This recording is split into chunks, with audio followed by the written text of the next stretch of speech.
his heart. The mystery he lavishes on us is deep, cries out too deep. Oh, how desperately he wants us.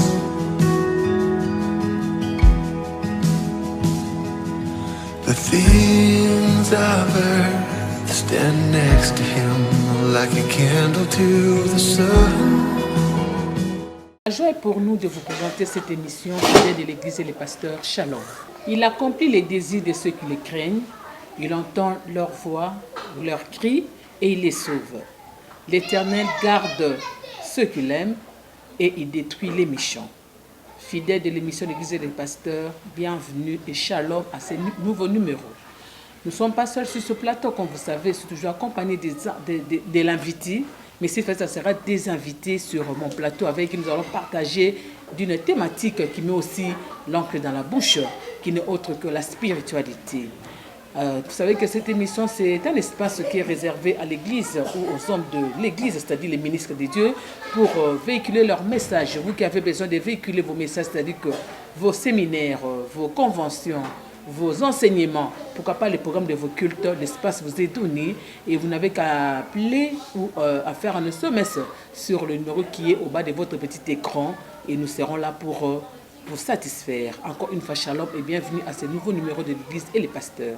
Je l'ai dit au début que j'étais accompagné des éminents hommes de Dieu. Pour une fois dans cette émission, j'ai deux invités avec qui nous allons développer une thématique qui n'est autre que la spiritualité. La spiritualité, c'est quoi? Quel est le rôle de la spiritualité dans notre vie? Qu'est-ce que la spiritualité vient apporter dans notre vie? Spiritualité, c'est vraiment nini na lingala. Invité na biso pour expliquer biso dans cette émission où ils allaient l'Église et les pasteurs et Lélo. Je m'en vais dans mon extrême droit, oui voilà, droit à recevoir un homme de Dieu. Lui, il est le prophète Shaddai Mayamba, qui est le visionnaire de l'église La Parole Vivante, l'EPV, voilà, l'EPV, qui est sous l'avenue Kimbongo de Bossa 84 dans la commune de Bumbu. C'est lui qui est dans mon extrême droit. C'est avec lui que nous allons parler aujourd'hui, le prophète Shaddai Mayamba, à qui j'ai dit bonjour prophète. Bonjour. Prophète de l'église dans le lot, na Kimbongo de Bossa 84. Na Bumbu, oui. Voilà, toye awa, n'invité ba impression na peut-être des anniversaires na bateau ba dans la mission les l'église et pasteur, avant que na invité na mission. OK, merci. Na pesi bande kono so mote. Na Ernest toute mission comme l'émission. Na kolo bapé bonjour, na kolo bapé bonsoir. Mais ça fait un bail. OK. Tout coutani sur na bande côté. C'est pour cela que cela qui est fort dans la média et permettre na biso to coutani sur na banda kuna bango va comprendre que tu as encore envie de continuer pour le bela. La mission monsieur Koya. Le côté de la qui est un peu égaré quelque part. C'est là que l'autre mytho nous sommes plus ensemble que tout ça toujours le monde bango.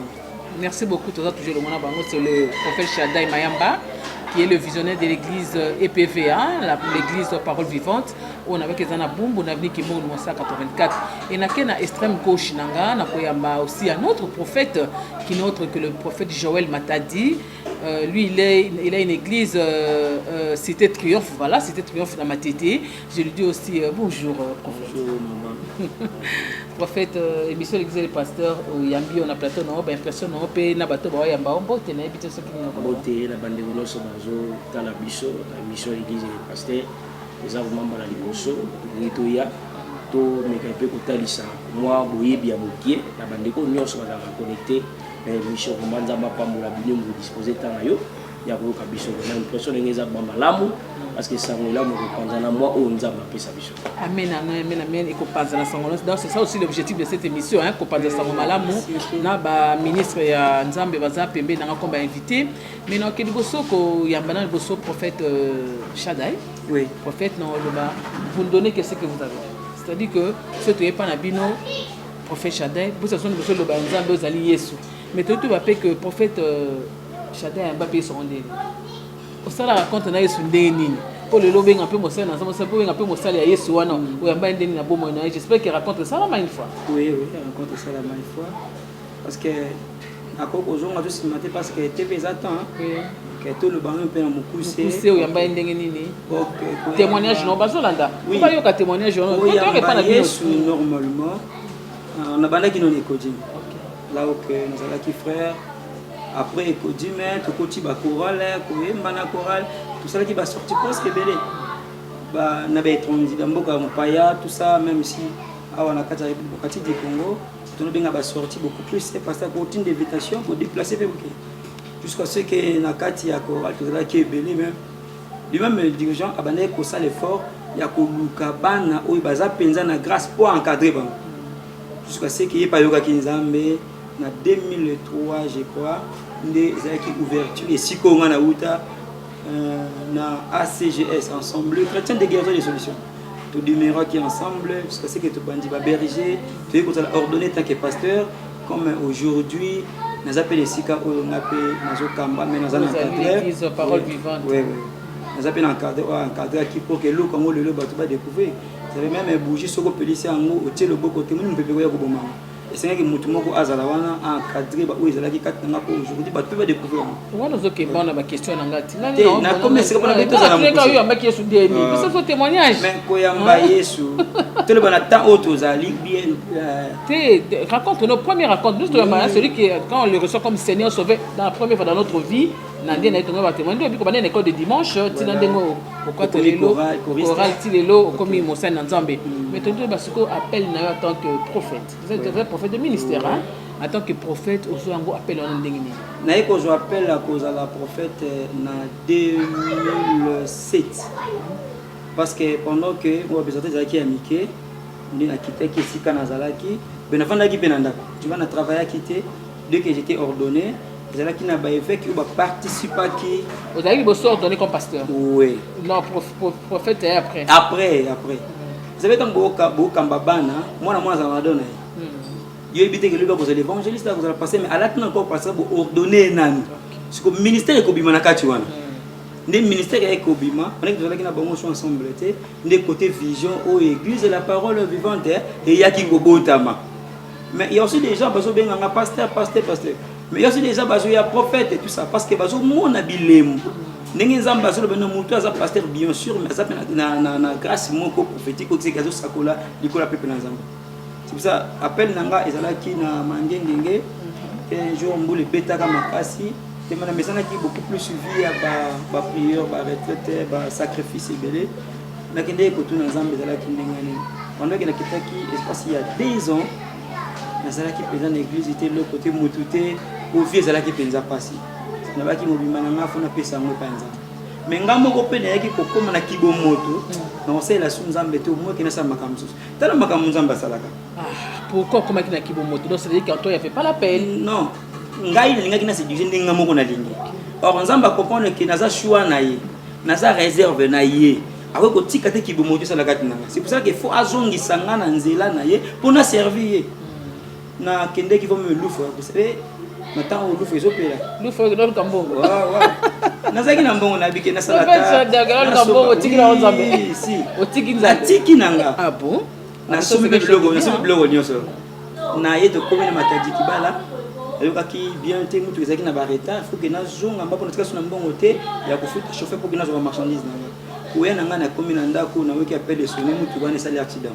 Donc il va piller presque biloko nyonso ko bazala ki tozaki na ba kufi c'est ça qui peut na grave tant na komi frère mo kaibisi to zalaka na ma mère ka choper na makolo abi papa Nzambe apambola yo zaki na révélation Nzambe ndé a épargné yo parce que quand on comment comprendre que oui il y a un appel Nzambe benga côté ba commerce benga na marchandise ko ça commerce et tout ni la kinde sko ko lokai tant pena doki atika ki ngaite a qui paraître de mon aujourd'hui a continuer toujours pour ça les oui, c'est vrai que autant que je peux signer ça accompagner pour le ministère prophétique na obi que on peut ça ba masakoli et ça peut les gens témoignent mais tu es ba l'air au kene ko Nzambe na mangengenge na se mbula na beta ki wana message ni Nzambe pesa ki opona biso ba amna message okola pesa ki ngala comme na monaki batu ebele siko batu ngo bazana muta ko encadrer bangote comme si Nzambe azo confier une mission moko boye pour osunga peuple na ye c'est que loko ya tchaki ezana bato ba koluka ba bénéficier yango ndé ay ko pesa vision église la parole est vivante faut à l'église la parole pour que parole ne pesa bon moyi et c'est que ça pesa vikati na bato c'est que ngana zalaki o nzamba banaye ko bongisa lobi na télé mani ko so peuple na attaque na ngaki na sa ila kibongai mais nzamba zalaki toujours na posa na ngai c'est le message on a yaki na ngo ya nzambe na boya ki pété na mettre en pratique comme aujourd'hui na bani ko mona pe le lengeni nzambe zo sala parce que ngana ko sala le lendo télé ba ke le ko nzamba zo salela ngai na ko mafier non na ko pas que no se dit pas faut na continuer ko du nzambe à profondeur pour que ame mangai sur na ba dimension ko le comme on a zana ngo. Mais c'est vrai que le but que message c'est la parole vivante. Moi j'ai aimé c'est la parole qui délivre, c'est la parole qui vivifie. Mais là on a ma église tout le monde a que batwa ka pona lobaté parce que le besa batwa ça té. Batamu ko na ba prophétie, comme on a miracle. Est-ce qu'il y a un monde qui te que pour batwa bika? Non, au moins la meilleure prophétie c'est la parole de Dieu. Ezaka té auto ça ko temba bango mengi papa na yeka oloba olobi ba kenaye. Kenaye. Tu vois, le c'est important toute ta parole katina bana. Moni mutu a yebi parole à pauvre en église 2 à 3 ans bouger pété. Comme je l'ai après avoir gêné 40 jours 40 nuits tant Satan a le bin il est écrit parce que la connaissance katinaye. 2 ans la parole les lots. Katina biso deni wana termine l'église mon akende côté ya. Dans le bin église non na Bible tombo la likolo mutu na Bible tete. Mais c'est bon, si on a possible nos versets, si on a le but, on a 4 Bible. Bon, bah, c'est quand il prophétiser. C'est ça le plus grand problème. La Bible dit que sans révélation, le peuple aussi est sans foi. La révélation, c'est important dans la vie d'un enfant de Dieu. Mais d'abord, il le bandé ça. La parole de Dieu est à l'émotion. Là, il va tuer parce que ça n'a rien. Maintenant, du côté extrême gauche, dans le pasteur, le prophète Joël Matadi, il n'y a pas de service au commerce, il n'y a pas un qui est sur le bon moyen. Et quel a été votre appel et votre message, prophète Joël? Merci beaucoup, maman, pour la parole et l'émotion. Bato belé ba ça la confusion voyez ba leni ya kutala kidanzambe parce que liboso na loba ngai d'abord je suis né dans la famille ezali chrétienne. Être né dans une famille chrétienne c'est pas avoir le salut hein. Oui, c'est pas avoir le salut. La coli la vie papa donc bima ko sala ma mosusu hors Bible donc la Bible c'est parce que papa zalaki déjà na kateli loba azaki pasteur protocole la famille moko zalaki pastoral et puis et déjà il ne faut pas tout ça mais là moi et ma maison nous servirons les seigneurs. On a déjà dédié biso après un temps mais il faut baptême les naïko kutana appel ya Nzambe parce que tu vois qu'il a groupe moko zaki tellement prophétique et zaki parmi bateau yo ba bande moi né no sel Nzambe té même ko moko na ladi na ki penza voir audible maison melanga na elongi ya moto na yebe bande ko kamba biso avec bisanga que oza wena ngai donc et répétant plusieurs fois na yoka voir na plusieurs fois après na yoko luka Nzambe Nzamba menga mingi na ba message ya espoir ya kotalisa na que peu importe situation peu importe que mosoko tanango soko check confiance c'est pas Nzambe pour longa kaka donc yango na pendeza appel oyo Nzamba pesanga na bila bana Nzambe mingi parce que ici tukutana Nzambe Nzambe abenga biso bana kata musala na ye ba parcours eza mo mulai mais na ndenge ya mukuse eza que Nzambe asolaki na nga pona kotalisa bato espoir donc to li quelque chose que tu confiance c'est pas inaye donc tukutana et puis tukomona oyo ozokanisa. Merci beaucoup donc le prophète Joël son message c'est l'espoir. Pour vous qui êtes désespérés, soit contactez prophète Joël. Moi j'aime beaucoup pasteur Joël, pasteur prophète. Moi aussi un pasteur parce qu'il a peut-être pas église, un peu pasteur, mais il est prophète de ministère. Pour benguier, nous avons fait ça un peu espoir, pour qu'on soit assurance pour qu'on se dans la vie. C'était ça vraiment nos deux invités. Autour de on a quatre plateaux, on a besoin de pasteur, on a ce parcours. Par parcours appel Nabango, comment ils ont raconté les seigneurs, comment ils ont eu leurs appels. Alors, la deuxième partie, émission Nabiso, Oezali, la spiritualité. Mais avant toute chose, j'aimerais quand même saluer un homme de Dieu, l'apôtre Clétoussa Mwamba, qui est dans sa mission apostolique, place à Zali. C'est quoi ça na Goma, bientôt sera na Kisangani, bientôt après sera Kinshasa, quand la carte y a ba mission apostolique, là où il est en tout cas, Zamba Pambolae, à fond le ministère nae, et puis Ekende Liboso. Je veux aussi vous dire que les pasteurs, prophètes, docteurs, enseignants, je sais pas moi, évangéliste Ernest Mungu, Yépé, Azana, Église Béni de Dieu, Ozana qui est venu numéro 3 à Kitambo, référence dans maison Bungu, on a fait le trône. Lui, il reçoit chaque mardi à partir de 7h, si, 14h, on recevoir, on a pour ça que la directive, le pasteur Ernest Mungu, Azaliwana, on a coupé sur la directive, on a venu Kivu numéro 3, dans la commune, il y a Kitambo, Vélodrome. Toujours dans la deuxième partie de la mission Ezali, la spiritualité. la spiritualité oyo eza kosala que bana nzambe batepatepa baluka spiritualité bakomi kobanga oyo baspiritualité yango eza baloge spiritualité yango eza occulte toyebi te soki spiritualité eza nini oyo baobedi bayeli biso na kati na plateau na biso baprofete na biso prophète Shaddai Mayamba na prophète Joël Matadi bakomi biso oyo ezali sur la spiritualité en tout cas tokotama na kati ya jeune na biso totuna déjà prophète Shaddai Mayamba. La spiritualité, c'est quoi au juste? Quand on parle de la spiritualité, tu as dit ni spiritualité. Ok, merci. Il y a des bons zambés. Oui. Il y a des bons zambés dans le gars. Tant que tu as la bonne zambé. Or, tu as Dieu est esprit. Quand tu as le bon zambé, c'est que moi, dans zambé, n'y a surtout. Et ça, yo mon Dieu, et ça, la prophète, et ça, la pasteur, il faut qu'à yo, et ça, l'esprit supérieur. Amen. Même, mon candidat, je crois à son âme, c'est pour ça que tu en réalité, dans l'homme, c'est l'esprit. C'est dans Job. Job, hein? Oui. Voilà, merci. En réalité, l'homme, c'est l'esprit. Si vous avez mon Christ, quand vous avez mon Christ, il faut que vous ayez fruit à mourir. Et mon Isama. Oui. Mais le long à Congo, tu perds la spiritualité. Et c'est là que tu bungises. Tu bungises parce que tu as dit que sentiment à mon sentiment. Maman, vous avez dit que Congo.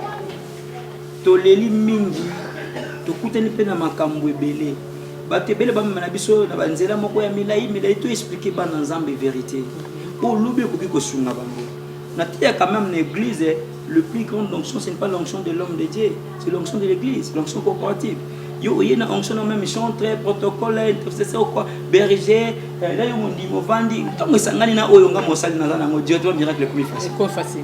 Quand tu payes de spiritualité, beaucoup de gens que Azobela, m'a desali 5 ans, m'a desali 10 ans, a comment qu'on fait beaucoup plus na bakisi. Alors ce n'est pas ça. Toujours la coller sanzoto, okoluka oya munene ozala malamu, okoluka olata ko bima propre, okolinga tek okena makambo ko konyo yo lobi batwa sekayo, lingo zala ka toujours malamu, zo bosana ke ozolesa molimo ozolesa nzoto pardon, ozolesa molimo te. Yango melo to komi faible. Donc comme il est faible. Pourquoi? Parce que nous sommes un esprit supérieur et en Zambé. On m'a découvert dans un mois et qu'on vend dans 2 mois. Ce que nous avons Jésus 4 ans, on va chasser l'esprit pour les anakines. Donc comme on a un problème parce que tu es en Zambé, tu es aussi cannabiso. Parce que on va monter Zambé, la telle carte c'est pas fouiller mon numéro centre années. Même pas na biso ba serviteur, même pas ba porte quand même be gizo biso tozo kamba. Pour te cotiser na sentiment na kacha ministère. Le bomi biso. Vous savez, lorsque Nzamba sali mokili, biolobi asali nyo surtout esili. Abi sikona kela moto. Aye ko sala Adam. Na kati ya Adam abimisi Eve. Ba ngombale ba vani na kati ya jardin. Ba kuti nyonso qui déjà créé. Mais Nzamba ebisi banga lobi bolia nyonso. Mais mbuma oyo bo simba te c'est interdit pour nabino. Muto acha loboko te mbuma ya ko ma bena mala na malamu. C'est que ce qu'on aime pour moi, on a connaissance si mususu. Zamba tiki bangwa ke le ko la moto tunda ka ti nto zoka ka plus. Tango batikali Adam na Eve na kata jardin de bazala ki instruction moko ko la pesa ki bango. Mais tango ka Adam se déplacer, nyoka aye pa nani. Pa Eve. Ah tout na question. Est-ce qu'il y a solo penanzambe moto le baki ke nzeto bo simba te le oui ko le baki. Et comme il dialogue il y a bango mi balé na absence nani. Il y a Adam. Vous devez côté le sumo yaki.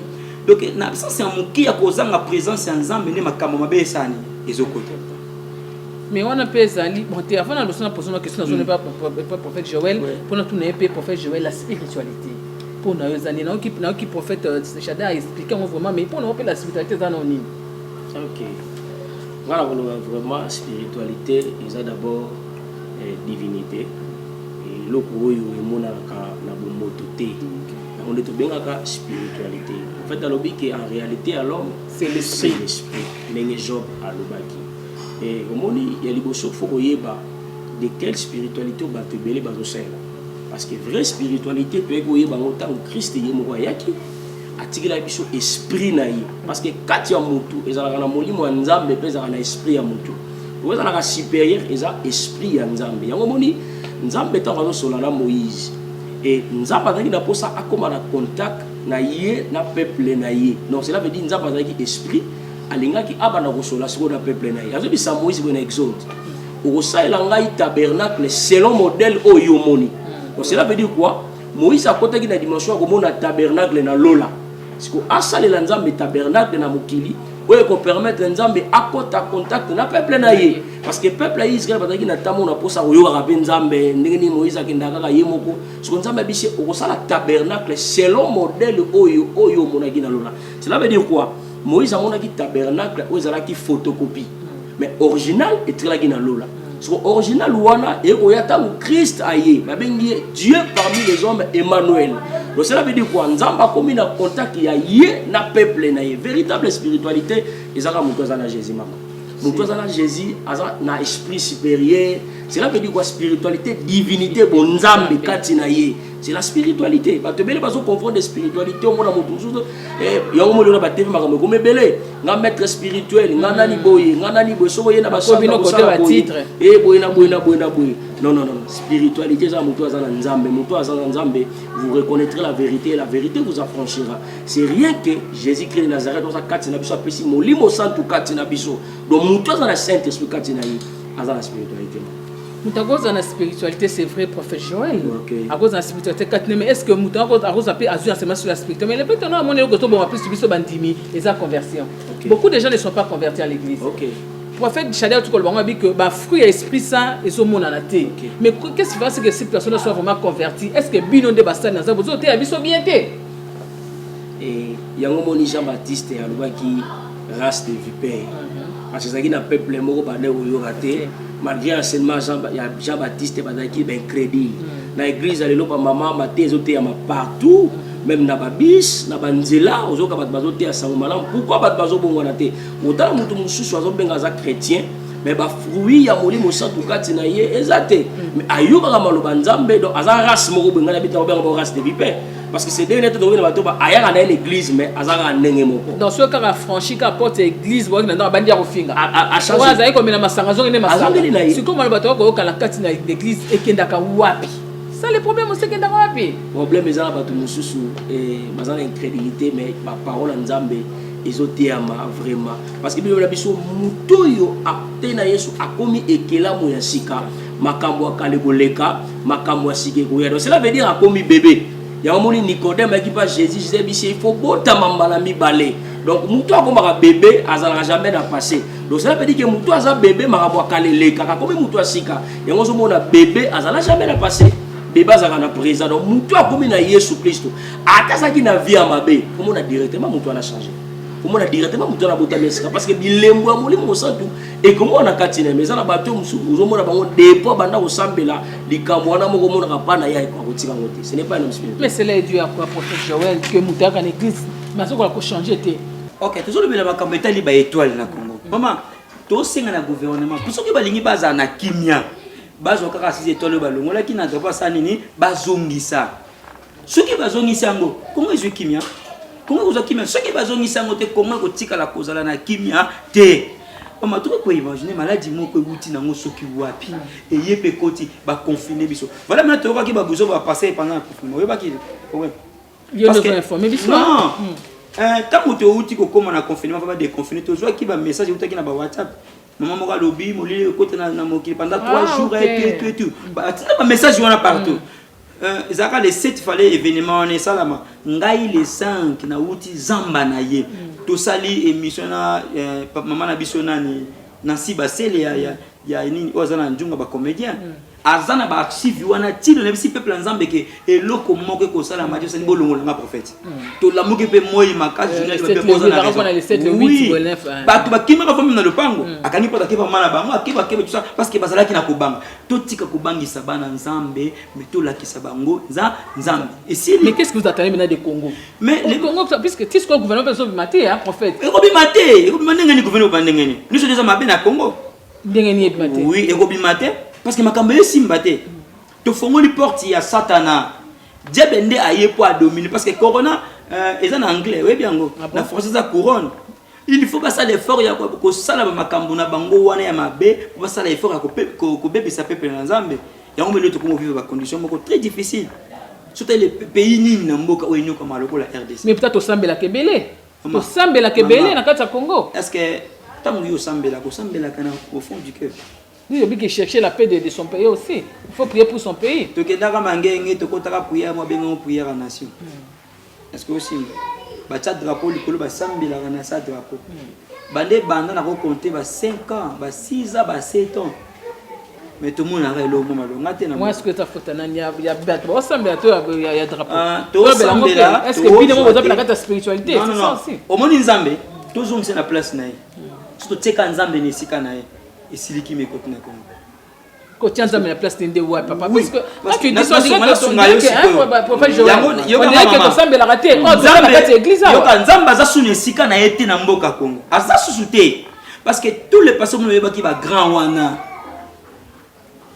bangotu baza suna bonzambe te oyebi yango parce que gouvernement na bino kongo ecorrompre bango RSC to na pas RSC mais tala ne makambo zo le gars yemo zo yoka te mama c'est comme ça ko loba te to perdre spiritualité to perdre bonzambe et le la corona et yé pe comme ko compliquer biso ezo boma oh to na puissance to bika même bambas na kata l'église mudu to na sida zo bika mais corona wana kaka ba prophète ba sakola na ba TV qu'est-ce qui manque que ba to sangani pe biso nyonso tout to komi bomoko to sambeli pona maladie etika pepe ka pepe biso to kamba bango ne ba osana na maladie bino bo sanga no homme de Dieu oui faut sanga bino bo sanga homme de Dieu bino to dabo linga na kate yoga entre bino bo linga na kate siko to ko montrer na ba chrétien nini mais dès que solo il y a mon azolo baté prophète je c'est l'église et le pasteur na na lobi boye to komi mosika na nzambe na tie bango te biso nyonso to yango bakuzo bekoti to komi mosika na nzambe Kongo oeza Kongo ya nzambe bato yebi yango bien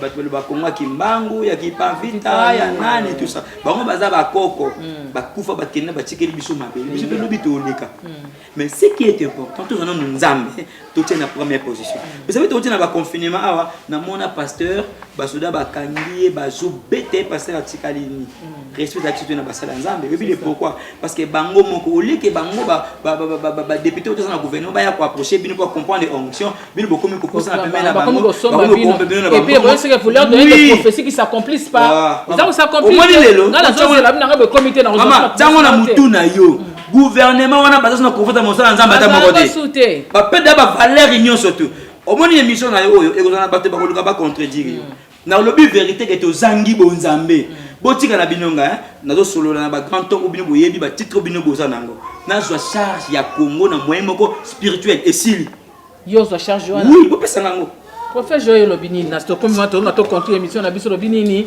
na ono sto Lobini na kati na plateau na biso sur la spiritualité exemple nza pasi parce que basi mama Congo zo sala nga pasi proverbe chapitre 11 verset 11 lobi mboka etelemaka esika maloba ya bato baza na sembo ngana loba ke eza na makuma ya bato baza na pouvoir ya nzambe na kati ya mboka baza esusu te eza pena problème komi ntango nzambe alinga na musa génération mosusu ekoya pour que tozwa kimia na kati ya Congo tant qu'il y aura un prophète à Israël ne manquera pas manger yango ozomona ntango nzala ekoti peuple ba ko Élysée même si Élysée lobi ni Élysée lobi lobi na ngonga o na ero yo bile ko kota parce que Élysée azaki na pouvoir o nzamba tout mais lelo na ko voilà ba bolo ba susté et comme ba to ba comme ba TV benga téléphone maman na mono zo kibo sala kibo mais tandis que problème ça makasi na kazamboka makamozo simbate ba to bazolela mais soki na ba commune 100 églises 25 prophètes ko sambela et ça na makambo et aussi mbate les osenga siko ta oyo bato bazala masuto eza fresh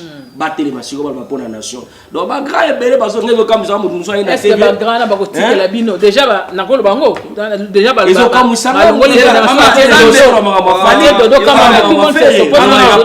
Nzambe aza bien privé à mutute.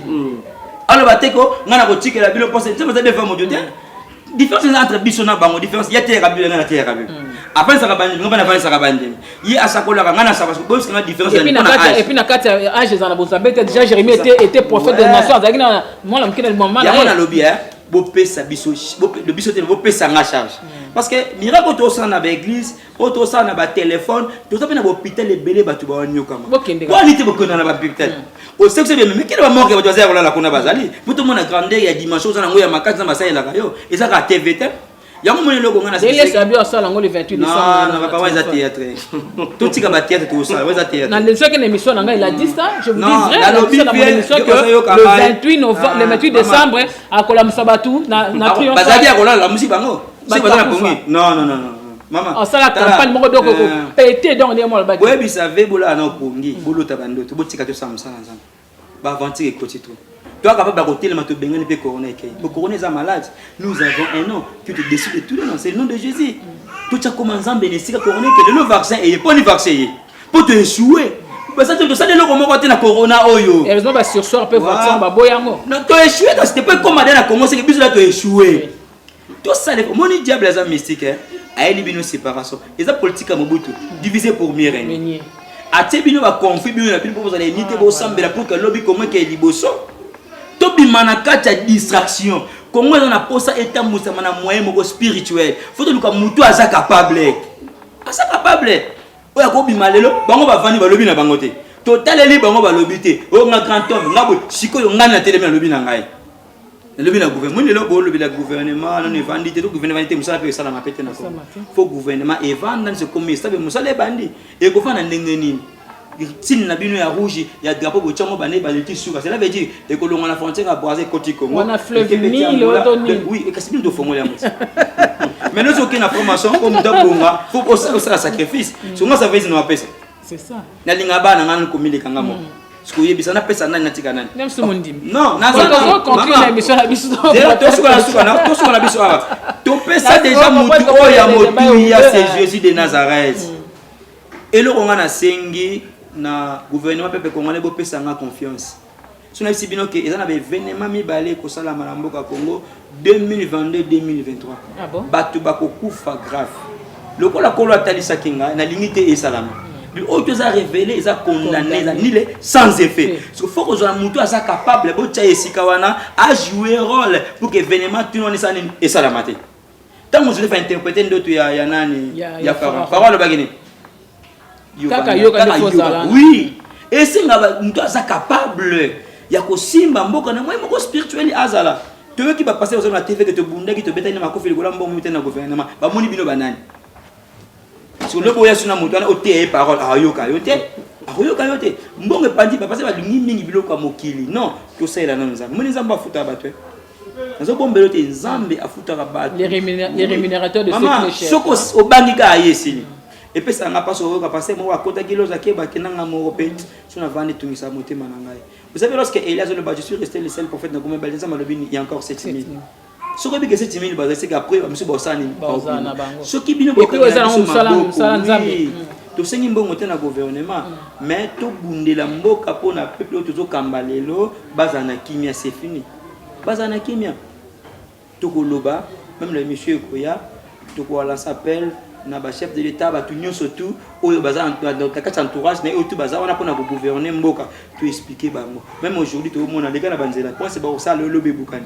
Parce que le bikuna bukani boyebi pourquoi même ba koko na biso oyo ba kenda batika mboka oyo ba sepela raté ba se retrouver té ba tout na raté muto aleki na nzene ba tout na muto asala kinzela o muto aleki na nzela ko zala disons mupaya moko yo yebita leka kena mais muto asala kinzela pour ko banzelo pe ko mashaba na ngwa zwa kitan ko akrésia to e parce que to uti wapi soko bikete uti wapi nzambe mudala kina we continuer kana nzambe wana tina suka kota na makambo ezo ya lelote.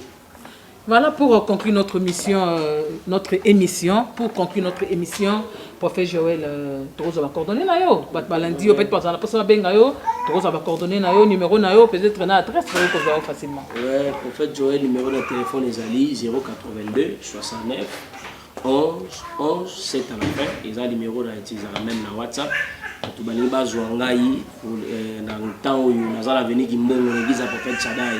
Donc nous tous awana, tous tombola EPV, musala nzambe qui les liboso parce qu'avait déjà charge à ozala Congo chango na mapika. Ko pesa na Congo, ko pesa na Congo. Spirituel ndimi yango za charge wana parce que bazawana tozomona eloko te bamona bakobeta masolo ya musique donc on a posa mboka na biso et je penza kimia elongo na système de road parce que ça na système où réunir au bat bazo et bateza système de road na acte déjà porte chapitre 12 abane ko maltraiter quelques membres de l'église donc il y a un système donc on a posé système wana ekweya système ya nzambe et je vais sika donc prophète la spiritualité la spiritualité de sika et a vu charge wana to pesa alors tout ce qui na prophète Shaddai Mayamba va coordonner nayo on peut te voir comment vous recevez quand N'importe chaque mercredi de 11h à 13h ou 15h, surtout débordé. Na Makassi.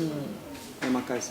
Na chaque vendredi de 19h à pardon de 15h à 19h, 30 à 12h30 sur le débordé, au moins que 13h. Parce que l'église prophétique, on peut un peu maison avant de dire que le bas, tout ça, on va déborder sur Mickey, c'est fini.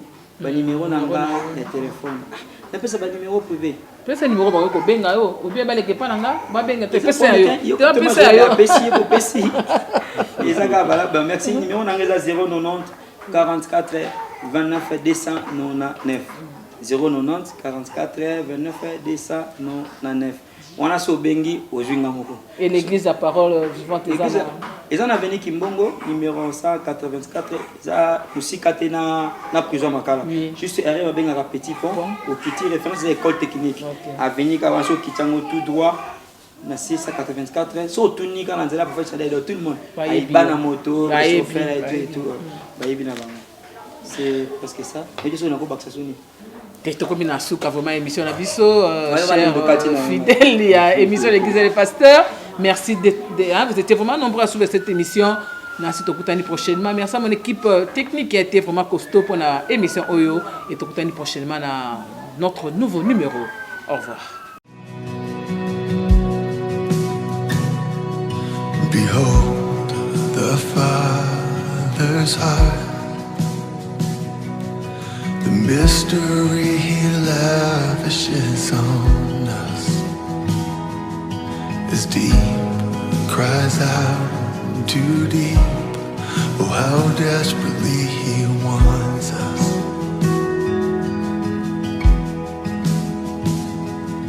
The things of earth stand next to Him like a candle to the sun.